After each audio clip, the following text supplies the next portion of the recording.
quality footage from newsreel number 644 from the Ausland Tonwoche series. This series is special because it was produced by the Germans to be shown in foreign countries, often without commentary, but with the authentic battle sounds. At the end of this video, I'll show more rare footage of experimental use of such rocket launchers from 1945. But the main point of this video is to announce the release of the website military1945.com, to show how the development of its functionality will evolve, and to explain the advantages of becoming a Patreon channel member. If you like the way I weave together primary sources to create unbiased historical content, please like the video and subscribe to my channel. Please do it now. It only takes a second.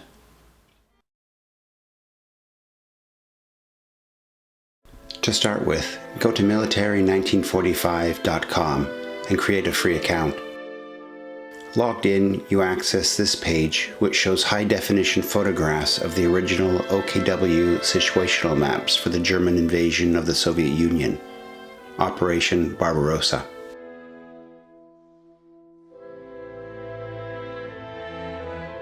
All pages in the collection can be zoomed in to 400%, which is especially useful for the maps.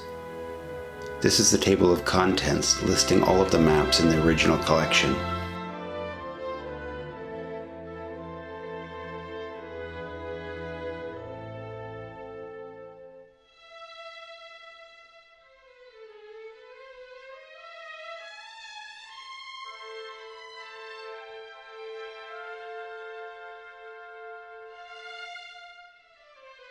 For non-Patreon channel members, the map for June 22, 1941 is active as an example. If you'd like access for the rest, which are shaded out and deactivated, you'll need to become a channel member. Here, we're looking at the Eastern Front for June 22nd, the day Barbarossa began.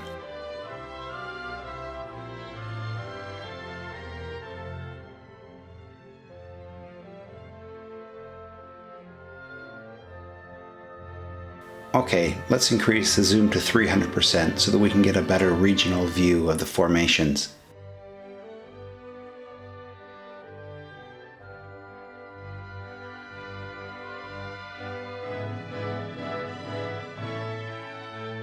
The blue links lead to videos or groups of videos that cover individual units.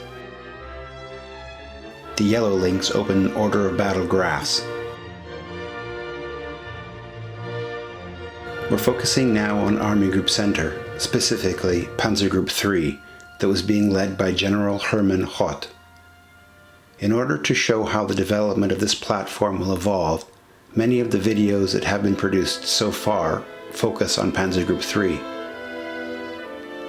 If we click on the location of its headquarters on this day, we can see the breakdown of the formation.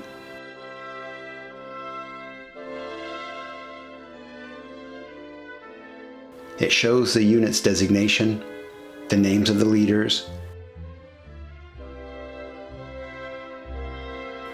and when available, the number and types of combat vehicles and their armaments. Motorized units are designated as such. It's kind of a mishmash of English and German terms, which is something that serious amateur historians have to get used to. I'll associate a German-English dictionary of military terms that should help. Now let's take a look at the videos that have been created that cover the 20th Panzer Division. For units that have multiple videos, you will be sent to a playlist on YouTube which helps keep the histories in chronological order. I suggest that you set your YouTube screen setting to theater mode. That works nicely. This wonderful color footage was taken by a crew member of an SD KFC-222 in a recon unit attached to the 20th Panzer Division. I also use original printed sources and provide direct translations, which give the viewers the opportunity to understand the historical significance by themselves. Why tell something that I can easily show? As an example, the infamous Kommissarbefehl, or Commissar Order, I've used in part 1 of the videos covering the 20th Panzer Division. Other examples of printed material that I like to use are the OKW, or Oberkommando der Wehrmacht, war diaries, and private diaries that were kept by soldiers that I've somehow been able to get my hands on.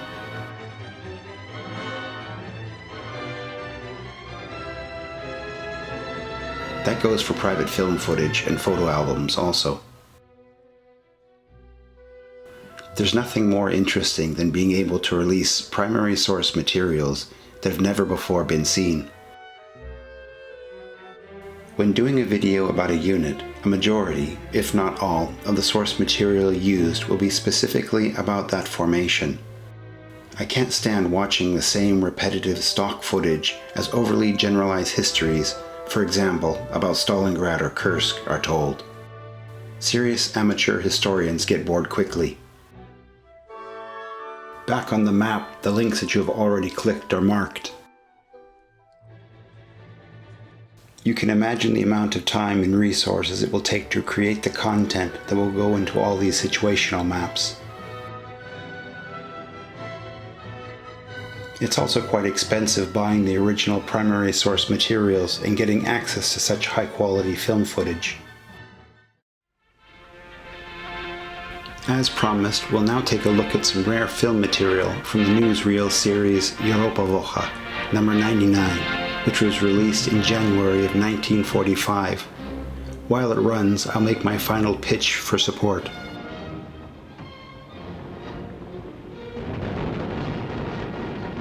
It's become clear that YouTube doesn't generate enough revenue to adequately support the development of the content and website functionality that I'd like to produce, and so I've decided to start a Patreon campaign to help finance it. If you're interested in finding out about the advantages and conditions of becoming a Military 1945 channel member, please go to patreon.com/military1945. The link can be found in the description below.